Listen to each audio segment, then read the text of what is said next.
warahmatullahi wabarakatuh. Mohon maaf Bapak mengganggu waktu Bapak. Ya. Saya Ima Hermawati, calon guru penggerak angkatan 6, mau melakukan wawancara kepada Bapak selaku kepala sekolah di SMP Negeri 2 Cibeber ya Pak, terkait dengan pengambilan keputusan berbasis nilai-nilai kebajikan Pak. Ya. Bapak selama menjadi kepala sekolah, tentu Bapak pernah atau mungkin sering mengalami yang namanya dilema etika atau bujukan moral ya Pak ya. Selama ini bagaimana Bapak dapat mengidentifikasi kasus-kasus yang merupakan dilema etika atau bujukan moral tersebut Pak? Oke.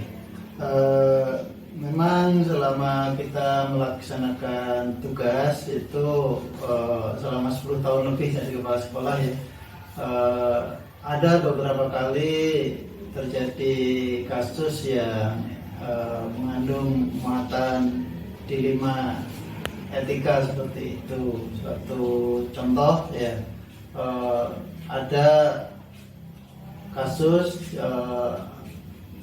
siswa atau peserta didik itu sering tidak hadir di sekolah, terkadang terlambat gitu.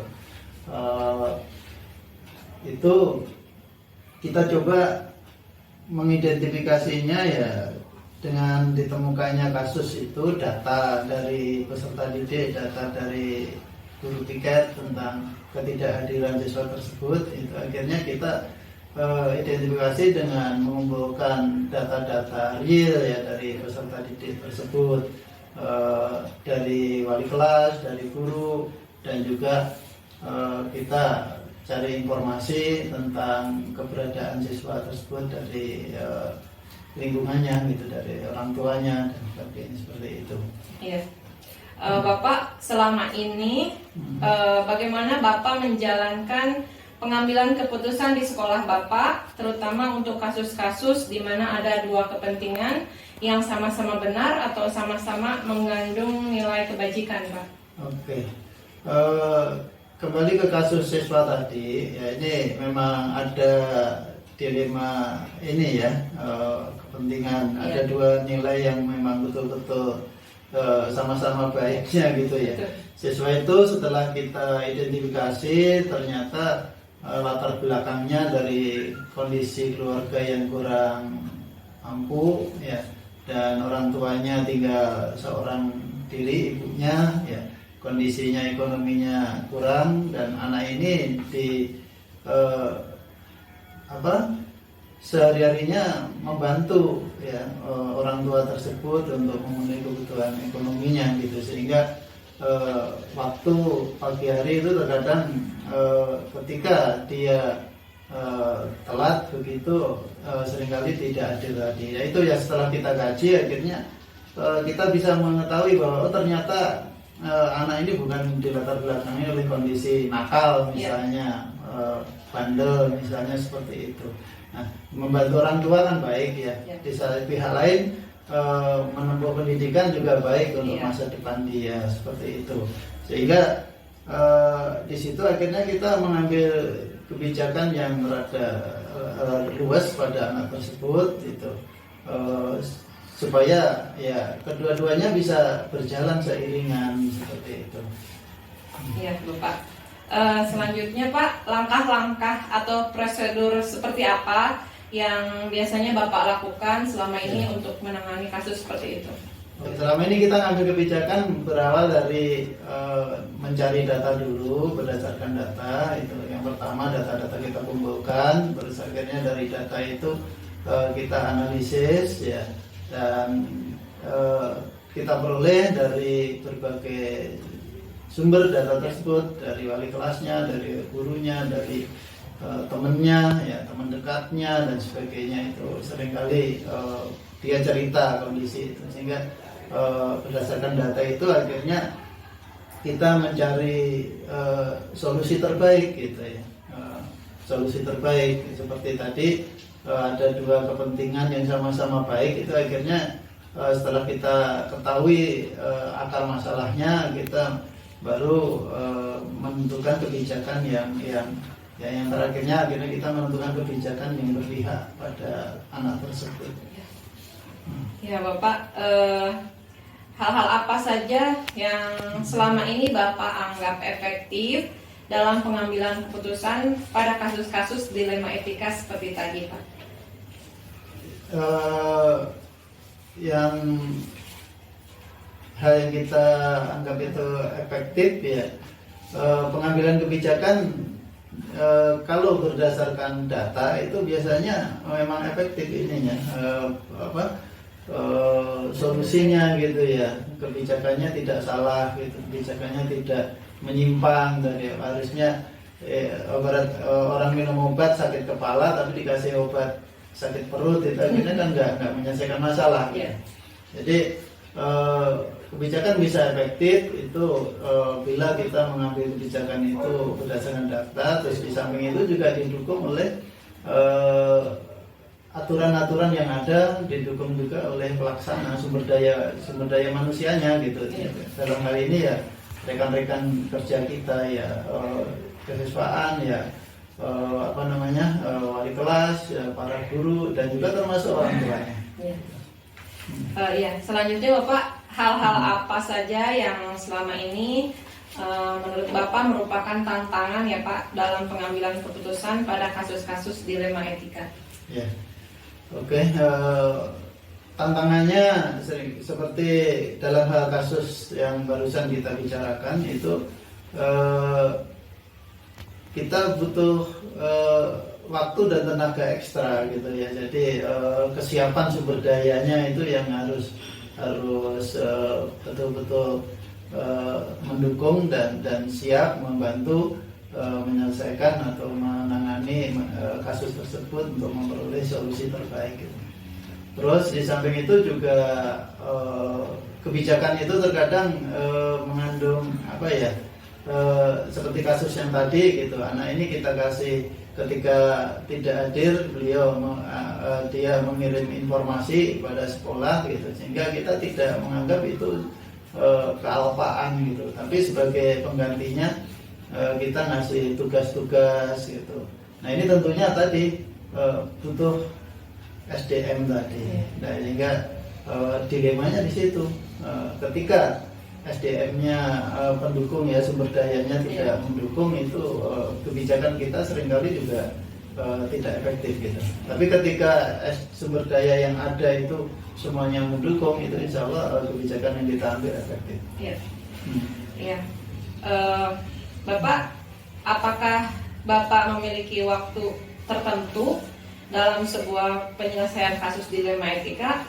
Apakah kasus tersebut langsung diselesaikan pada saat itu juga atau ada jadwal tertentu Pak untuk menyelesaikannya? Ya tentunya untuk kasus yang seperti ini bukan berarti ketika kita ngambil kebijakan langsung selesai gitu ya. Tentunya ya perlu evaluasi, perlu nanti tindak lanjut dari evaluasi itu. Seandainya apa yang kita lakukan kurang efektif, itu tentunya perlu suatu kebijakan-kebijakan tambahan gitu ya, sifatnya tambahan, sehingga di situ waktunya panjang. Hanya secara schedule ya tentunya tidak bisa kita jadwalkan hari Senin, Selasa, Rabu, itu enggak. Jadi kebijakan diterapkan, dievaluasi ya, ketika menemukan kekurang efektifan kita berpikir lagi mengambil kebijakan penyempurna gitu ya, sampai akhirnya nanti bisa menghasilkan yang terbaik. Ya Bapak, tentu dalam menyelesaikan ini Bapak juga tidak sendiri ya Pak ya. Ada seseorang Pak atau faktor apa yang selama ini mempermudah atau membantu Bapak dalam pengambilan keputusan dilema etika Pak? Ya tentunya ada. Kita bekerja itu, manajemen sekolah itu bukan hanya kepala sekolah sendiri, seorang diri itu enggak ya. Tentunya kita punya perangkat-perangkat, punya unsur yang mendukungnya. Tadi saya katakan secara umum sumber daya ya gitu, secara umum. Nah itu ya ada wakasek kurikulum, ada wali kelas, ada guru, ada bahkan teman-teman dari anak itu sendiri dan juga orang tua. Semua unsur itu yang kita optimalkan, kita perankan untuk menyelesaikan suatu kasus dilema etika tadi. Bapak, ini pertanyaan terakhir Pak. Ya. Dari semua hal yang telah Bapak sampaikan tadi, pembelajaran apa yang dapat Bapak petik dari pengalaman mengambil keputusan dilema etika? Pembelajaran yang bisa kita ambil ya, semua masalah bisa diatasi dengan tepat kalau satu berbasis data. Jadi kebijakan itu berbasis data. Terus yang kedua, kalau bisa dilaksanakan dengan melibatkan berbagai komponen tadi ya, tanpa didukung oleh sumber daya yang tadi kita sebutkan, kita libatkan kepala sekolah bergerak sendiri, itu juga nggak akan efektif. Jadi itu kuncinya itu. Kerjasama ya Pak. Ya, kerjasama, saling mendukung, ya, kolaborasi lah ini kata kunci juga. Iya. Oke. Iya Bapak, terima kasih Bapak atas jawabannya, sudah berkenan menjawab semua pertanyaan yang saya ajukan tadi. Luar biasa Bapak sharingnya, mudah-mudahan itu bisa berkah buat Bapak dan bisa diimplementasikan dalam kehidupan saya tadi terkait dengan pengalaman-pengalaman yang sudah Bapak laksanakan dalam pengambilan keputusan. Terima kasih sekali lagi Pak, maaf mengganggu waktunya. Assalamualaikum. Jadi guru penggerak, mudah-mudahan bisa berbuat lebih baik untuk generasi bangsa. Amin. Hatur nuhun Pak. Iya.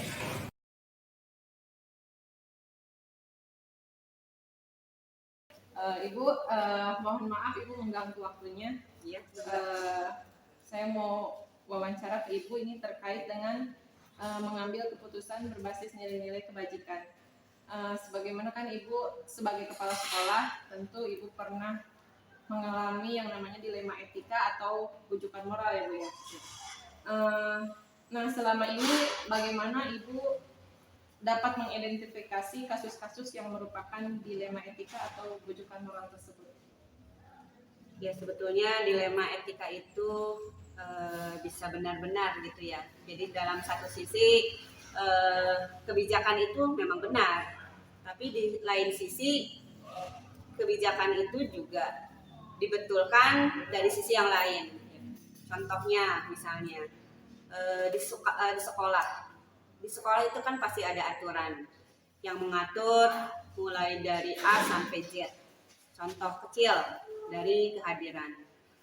Setiap guru, setiap pegawai, baik itu ASN ataupun non-ASN, pasti diatur dengan aturan mengenai kehadiran. Mulai masuk jam berapa, mulai keluar jam berapa, seperti itu. Nah, kalau seandainya ada temuan yang di lapangan ditemukan, misalnya salah satu pegawai masuk telat terus, pulang pun lupa untuk absen atau dalam artian pulang duluan gitu kan, jadi tidak sesuai dengan jadwal yang sudah ditentukan. Di satu sisi aturan itu berarti jelas salah gitu kan, bukan aturan, yang dilakukan oleh pegawai tersebut jelas salah, jadi menyalahi aturan. Nah itu berarti tidak dibenarkan sebetulnya. Tapi ketika dilihat dari segi kemanusiaannya, misalnya pegawai itu telat masuk, kita bisa melihat apakah situasinya ketika hujan besar, atau anaknya mungkin sedang sakit, atau di rumah terjadi sesuatu gitu kan. Jadi dalam artian walaupun dalam satu sisi itu tidak dibenarkan, tapi dilihat dari kemanusiaan bisa dikatakan benar gitu kan. Mungkin bisa seperti itu Bu Ima. Ya Ibu, selama ini bagaimana Ibu menjalankan pengambilan keputusan di sekolah Ibu, terutama untuk kasus-kasus di mana ada dua kepentingan yang dua-duanya sama benar gitu, seperti yang Ibu jelaskan tadi. Satu benar dari sisi aturan, yang lainnya benar dari sisi kemanusiaan. Ya, kalau saya sesuai dengan aturan, pimpinan itu kan mengingatkan kewajibannya, mengingatkan, mengajak ke hal-hal yang harus sesuai dengan aturan. Jadi ketika ditemukan ada temuan di lapangan seperti itu, berarti kita ajak ngobrol bareng gitu ya, dicari penyebabnya apa, setelah itu kita cari solusinya bareng-bareng, jadi biar sama-sama enak, jadi bentuknya lebih ke coaching. Ya, Ibu selanjutnya nih langkah-langkah atau prosedur seperti apa yang Ibu lakukan selama ini untuk menangani kasus-kasus yang seperti itu? Ya, tadi sudah dijelaskan ya. Jadi lihat dulu di lapangan seperti apa, kenyataannya yang terjadi seperti apa, kita evaluasi mulai dari hari ke hari gitu ya. Jadi intinya tidak hanya melihat satu orang saja, baik itu pegawai, guru, atau TU gitu ya, termasuk siswa semuanya. Itu tidak bisa dilihat dalam satu hari, memerlukan beberapa hari kita evaluasi. Jadi kalau seandainya terjadi seperti itu saja setiap harinya, berarti kita lakukan pendekatan, mulai pemanggilan, tapi pemanggilan itu pun tidak berupa jas gitu ya, tidak menjas, tapi kita cari penyebabnya apa, yang menjadi masalahnya apa gitu. Setelah itu tadi kita cari solusi bersama, enaknya seperti apa gitu ya. Karena pada dasarnya sekolah itu mempunyai aturan, jadi kita ya laksanakan aturan itu dengan sebaik-baiknya seperti itu. Ya. Ibu, hal-hal apa saja yang selama ini Ibu anggap efektif dalam pengambilan keputusan pada kasus-kasus dilema etika seperti ini? Ya. Sebetulnya ngobrol bareng itu lebih enak gitu dibandingkan ngobrol barengnya dengan dengan suasana yang tegang, yang kaku, mungkin itu tidak efisien. Tapi kita ngobrol secara kekeluargaan gitu. Jadi kalau misalnya saya menempatkan hanya sebagai pimpinan dengan bawahan, mungkin itu situasinya beda. Tapi ketika saya menempatkan saya sebagai pimpinan, atau saya sebagai saudara, atau saya sebagai teman, sebagai sahabat, itu bisa menimbulkan hal-hal yang lebih enak gitu dibandingkan ketika saya berperan sebagai pimpinan yang kaku, yang harus seperti itu, menjas gitu kan. Itu lebih, menurut saya lebih kaku gitu, tidak fleksibel gitu. Tapi kalau menempatkan saya sebagai sahabat, sebagai teman, itu mungkin lebih enak. Dia akan lebih terbuka. Iya, betul. Ya, Ibu. Hal-hal apa saja Bu yang selama ini merupakan tantangan dalam pengambilan keputusan pada kasus-kasus dilema etika? Ya. Terus terang, yang menjadi tantangan itu sebetulnya kalau bahasa Jawa pakai wuk gitu ya, merasa tidak enak. Karena satu sisi saya sebagai pimpinan ya harus menegakkan tata tertib, aturan yang ada di sekolah ini. Satu sisi apalagi saya perempuan, lebih ke perasaan gitu ya, dibawa ke perasaan. Sebaiknya enaknya seperti apa nih gitu. Jadi yang menjadi tantangan itu saya harus tahu dulu karakter setiap orang. Jadi cara pendekatannya gitu ya. Karena setiap orang itu tentu berbeda, karakternya berbeda. Jadi cara pendekatannya tentu berbeda pula seperti itu. Itu mungkin yang menjadi tantangan. Jadi harus tahu dulu karakter itu seperti apa karakternya. Jadi ketika kita sudah tahu karakternya seperti apa, berarti pendekatannya juga yang lebih tepat seperti apa. Tentu ini hal yang tidak mudah ya Bu. Iya, betul. Nah Ibu, apakah Ibu memiliki sebuah jadwal tertentu atau sebuah penyelesaian kasus dilema etika itu diselesaikan pada saat itu juga, atau ada jadwal tertentu untuk menyelesaikannya, atau seperti apa?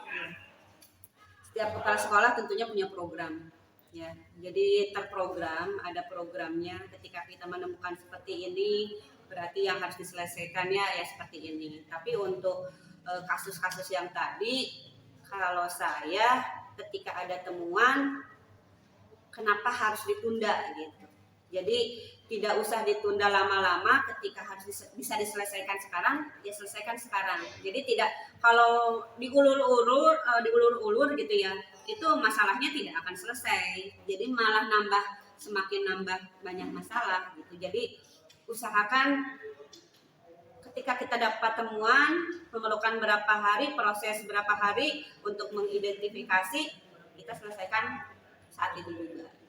Jadi lebih cepat lebih baik. Lebih cepat lebih baik. Ibu selanjutnya, adakah seseorang atau faktor-faktor apa yang selama ini mempermudah ibu atau membantu ibu dalam pengambilan keputusan dilema etika? Ya. Tentunya seorang kepala sekolah itu tidak bisa bekerja sendiri gitu ya. Itulah peran dari para wakasek. Wakasek itu adalah ring pertama dari kebijakan kepala sekolah.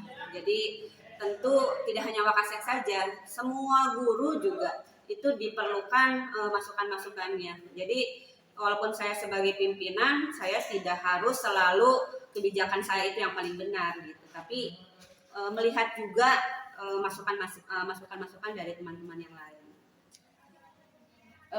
Yang terakhir ini Bu, dari semua yang telah Ibu sampaikan tadi, pembelajaran apa yang Ibu petik dari pengalaman Ibu dalam mengambil keputusan dilema etika? Ya. Pengalaman yang saya petik sebetulnya berat menjadi seorang pimpinan. Ya, di mana satu sisi harus kita menegakkan peraturan itu sedemikian rupa, di satu sisi juga kita sebagai manusia ada sisi lain, ada hati lain, perasaan lain untuk mungkin tidak membenarkan juga ya, karena kalau membenarkan takutnya salah, tapi ada sisi lain perikemanusiaan saya yang berbicara. Jadi seorang pimpinan itu harus benar-benar tahu kondisi dan situasi apa yang terjadi. Jadi ketika memutuskan kebijakan itu mungkin lebih tepat. Mungkin seperti itu. Ya. Ya, Ibu terima kasih banyak sudah bisa menjawab pertanyaan-pertanyaan yang saya ajukan. Ini luar biasa sekali Bu sharingnya. Jadi saya mendapatkan banyak ilmu dari Ibu. Mudah-mudahan bisa saya aplikasikan dalam kehidupan saya nantinya Bu. Terima kasih banyak Ibu. Iya, sama-sama.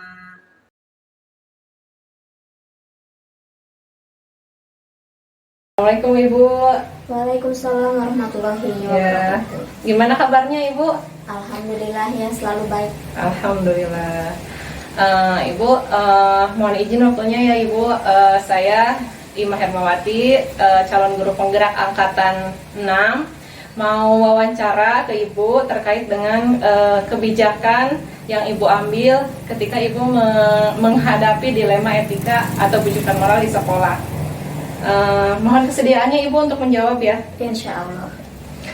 Ibu, selama ini tentu Ibu pernah menghadapi dilema etika ya Bu ya, ataupun misalkan bujukan moral. Seperti apa sih dilema etika yang selama ini pernah Ibu hadapi di sekolah Ibu? Kalau untuk dalam dilema etika sih sebetulnya itu ya banyak yang ditemui karena setiap kepala kan memiliki karakternya masing-masing ya. Apalagi di sini saya juga menghadapi beberapa tendik ya yang memiliki karakter dan juga dari segi kemampuan berbeda. Jadi secara otomatis bagaimana cara kita untuk bisa mengefektifkan hal tersebut supaya KBM tetap berjalan, kemudian tendik sendiri juga bisa mengikuti alur zaman.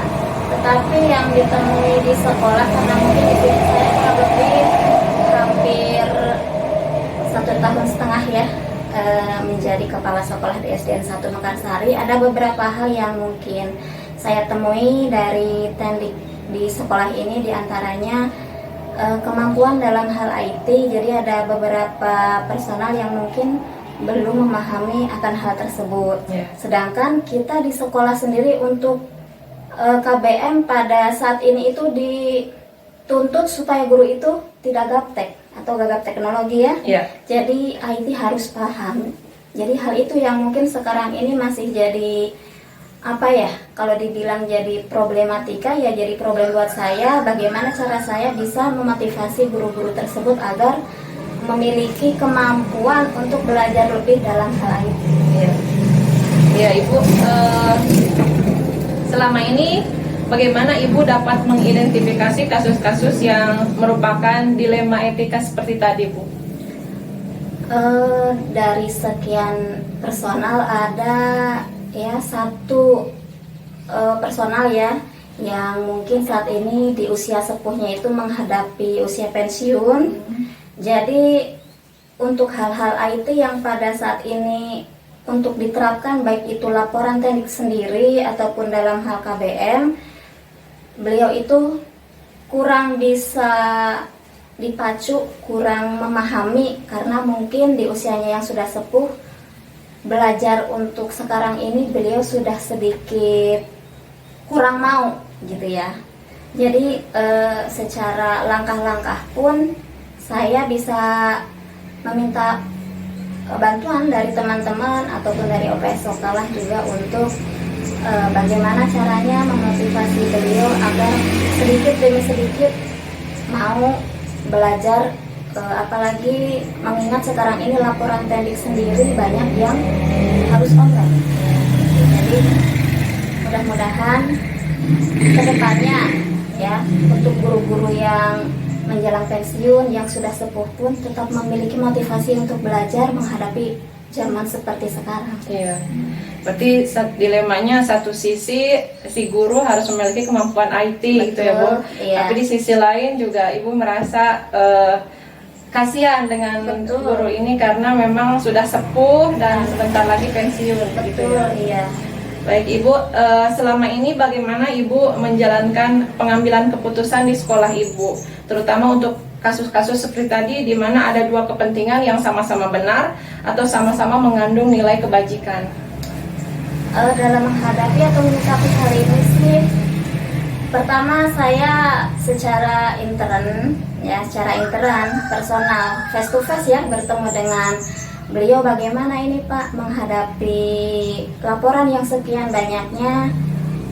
Seharusnya ini dikerjakan oleh Teknik secara mandiri, tapi karena beliau memang kurang memahami dalam hal ini, jadi saya juga melakukan semacam rapat ya dengan guru-guru yang ada di sana juga. Terus bagaimana untuk si orang yang memiliki kekurangan ini di usianya yang sepuh, apabila beliau memang tidak sanggup, yang bisa beliau kerjakan ya dikerjakan, yang kurang bisa dibantu baik oleh guru maupun oleh operator sekolah.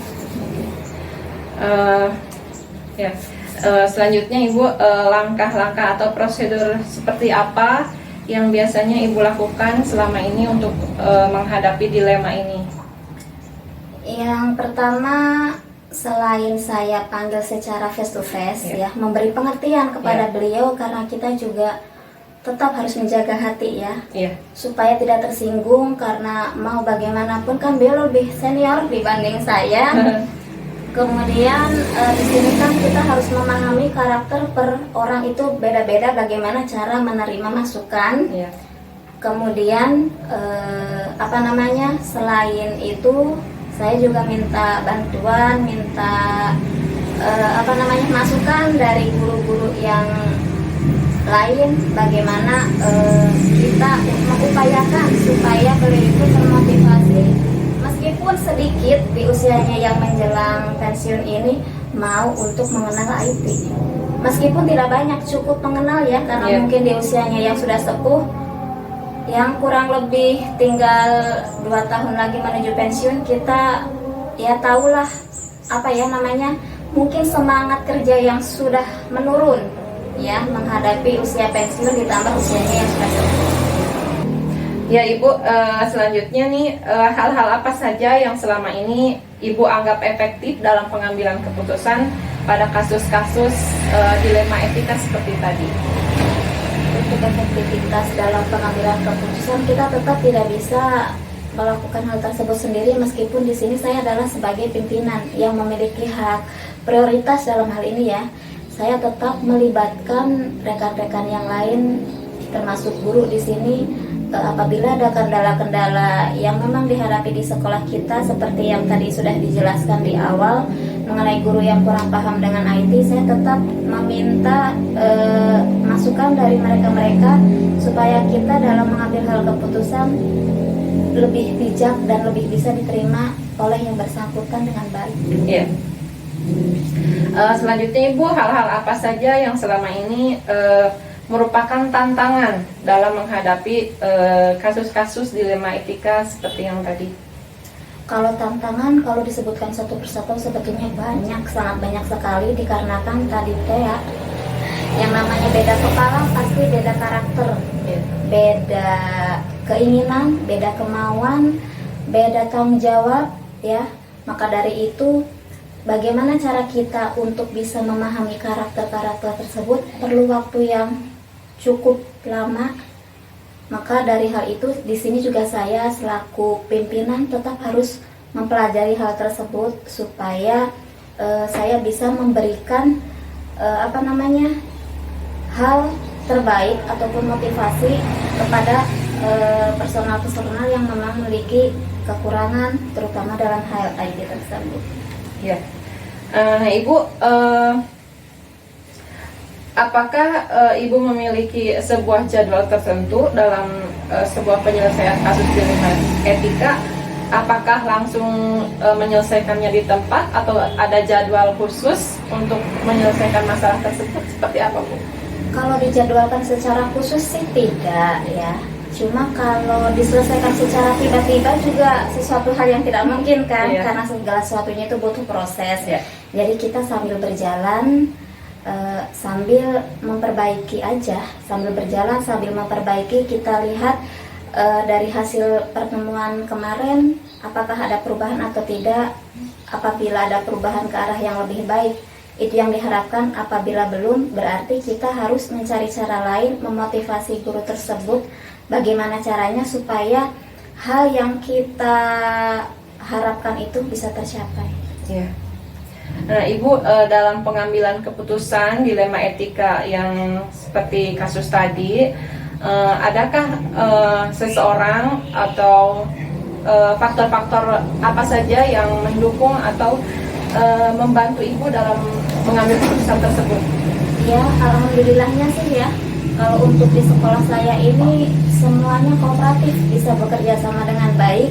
Jadi hal apapun itu bisa kita selesaikan dengan cara bermusyawarah, dan dalam mengambil keputusan apapun itu dalam hal yang berhubungan baik oleh TD ataupun oleh peserta didik, kita lakukan secara bersama-sama, karena kembali lagi karakter setiap orang itu berbeda. Jadi bagaimana cara kita bisa memahami hati orang yang akan kita beri masukan itu supaya bisa dinilai dengan baik. Jadi kita tidak bisa secara serta-merta merubah seseorang menjadi sesuatu yang memang kita inginkan. Jadi segala sesuatunya memang butuh proses, dan salah satunya tadi itu selain saya bertemu dengan orang yang bersangkutan secara face to face memberikan masukan, saya juga biasanya memusyawarahkan hal-hal tersebut dengan rekan-rekan guru yang ada di sekolah saya. Berarti Ibu dibantu oleh guru-guru ya, dan Betul. tentunya operator tadi ya. Operator sekolah, Ya. karena di sini operator sekolah yang lebih memahami dalam hal IT.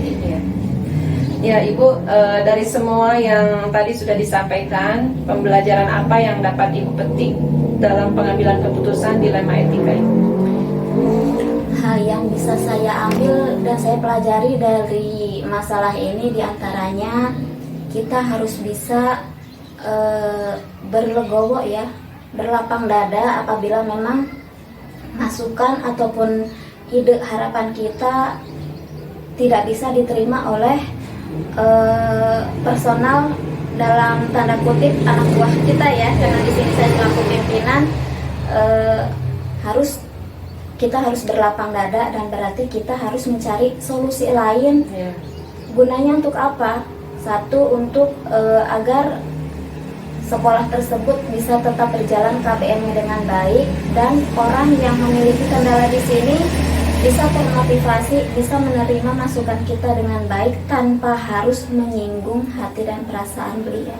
Ya, jadi diambil jalan tengahnya Bu ya. Betul. Satu. Baik Ibu, terima kasih atas waktunya, sudah meluangkan waktunya, sudah mau menjawab pertanyaan-pertanyaan yang saya ajukan tadi. Terima kasih banyak Ibu. Semoga Ibu sukses selalu. Amin, sama-sama. Terima kasih kembali. Waalaikumsalam warahmatullahi wabarakatuh.